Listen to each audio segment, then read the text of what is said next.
Hi friends, welcome back to my channel. నా video చూస్తున్న ప్రతి ఒక్కరికి చాలా చాలా థ్యాంక్స్ అండి. నేను ఈ వీడియోలో వచ్చేసి గ్రహణాల టైంలో దేవాలయాలను మూసి ఉంచుతారు కదండి. కానీ చాలా తక్కువ దేవాలయాలు మాత్రమే తెరిచి ఉంచడం అయితే జరుగుతుంది. అవి ఎందుకు తెరిచి ఉంచుతారు, అవి తెరిచి ఉంచేందుకు గల కారణాలు అయితే ఈ వీడియోలో తెలియజేస్తాను. వీడియో అయితే స్కిప్ చేయకుండా చూడండి. నచ్చితే కనుక తప్పకుండా లైక్ చేయండి ఫ్రెండ్స్. సాధారణంగా గ్రహణాల టైంలో అన్ని దేవాలయాలను మూసి ఉంచుతారు. అయితే ఈ 5 ఆలయాల్లో మాత్రం ప్రత్యేక పూజలైతే నిర్వహిస్తారు. దీనికి కారణాలైతే ఇప్పుడు తెలుసుకుందామండి.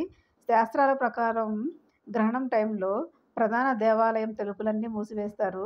ఎందుకంటే దేవాలయాల్లోని విగ్రహాలు గ్రహణాల టైంలో శక్తిని కోల్పోతాయని, ప్రతికూల శక్తికి ప్రభావం ఎక్కువగా ఉంటుంది అని శాస్త్రాల్లో వివరించబడిందండి. అందుకని ఆ సమయంలో ఎలాంటి శుభకార్యాలు, కార్యక్రమాలను నిర్వహించరు. ఎంత ముఖ్యమైన పనులు ఉన్నప్పటికిని గ్రహణం టైంలో వాయిదా అయితే వేస్తారండి. ఈ విషయం మనందరికీ తెలిసిందే. ఇది ఇలా ఉంటే సూర్యగ్రహణం, చంద్రగ్రహణం టైంలో కూడా కొన్ని దేవాలయ తలుపులు తెరిచే ఉంటాయి. అంతేకాదు గ్రహణం సమయంలో అక్కడ ప్రత్యేక పూజలను సైతం నిర్వహిస్తారు. ఆ ఆలయాలను గురించి తెలుసుకుందామండి. శ్రీకాళహస్తీశ్వర ఆలయం అన్నమాట.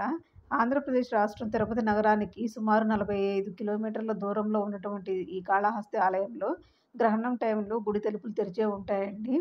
పంచభూతాల్లో ఒకటైనటువంటి శ్రీకాళహస్తీశ్వరుడికి గ్రహణం వేళ ప్రత్యేక పూజలైతే నిర్వహిస్తారు.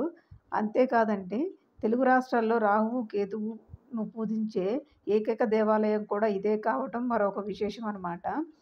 ఎవరి జాతకంలో అయితే కాలసర్పదోషంతో బాధపడుతూ ఉంటారో వాటి పరిహారం కోసం ఇక్కడ ప్రత్యేక పూజలైతే నిర్వహిస్తారు.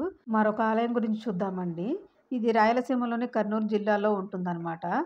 సంగమేశ్వర ఆలయం అని చెప్పేసి. శ్రీశైలం సమీపంలో ఉన్నటువంటి ఈ గుడిలో సూర్యచంద్ర గ్రహణ సమయంలో అరుణహోమం కూడా నిర్వహిస్తున్నట్టు అక్కడి పండితులైతే చెప్తారండి.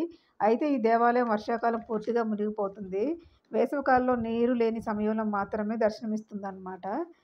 నెక్స్ట్‌ది ఉజ్జయిని ఆలయం అయితే చూద్దామండి. మధ్యప్రదేశ్ రాష్ట్రంలో ఉజ్జయిని మహాకాళేశ్వర ఆలయంలో కూడా తలుపులు తెరిచే ఉంటాయి.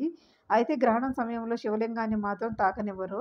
ప్రత్యేక పూజలు, అభిషేకాలు తాత్కాలికంగా నిలిపివేస్తారనమాట.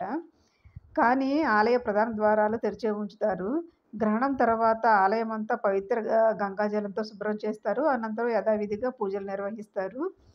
నెక్స్ట్‌ది చూద్దామండి. విష్ణుపాద ఆలయం అన్నమాట. ఇది బీహార్ రాష్ట్రంలో గయాలో ఉంటుంది. ఈ గ్రహణం టైంలో ఇది తెరిచే ఉంటుందండి. ఎందుకంటే ఈ ఆలయం పైన గ్రహణాల ప్రభావం అయితే ఉండదు. అంతేకాదండి, ఈ గ్రహణం టైంలో ప్రత్యేకంగా పూజలు కూడా నిర్వహిస్తారనమాట. అలానే మరొక టెంపుల్ చూద్దామండి. ఇది కేరళలోని వేణుమాధవుని ఆలయం.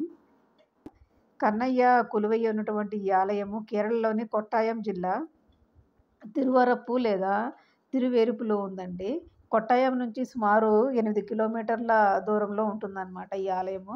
గ్రహణం టైంలో గుడిని తెరిచే ఉంచడం ఈ ఆలయ ప్రత్యేకత అండి. అంతేకాదు స్వామికి నైవేద్యం కూడా సమర్పిస్తారు. గుడిలోని స్వామివారి ప్రసాదం తీసుకున్న వారికి తమ జీవితంలో ఆకలి బాధలు అస్సలు రావని చెప్పేసి చాలామంది నమ్ముతారనమాట అండి.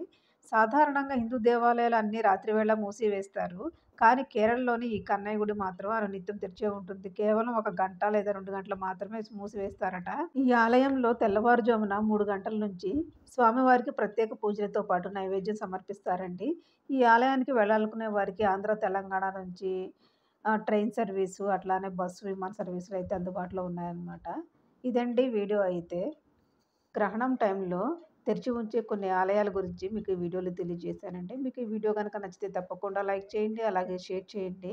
సబ్స్క్రైబ్ చేసుకోవడం మాత్రం మర్చిపోవద్దు friends. Thank you so much for watching అండి.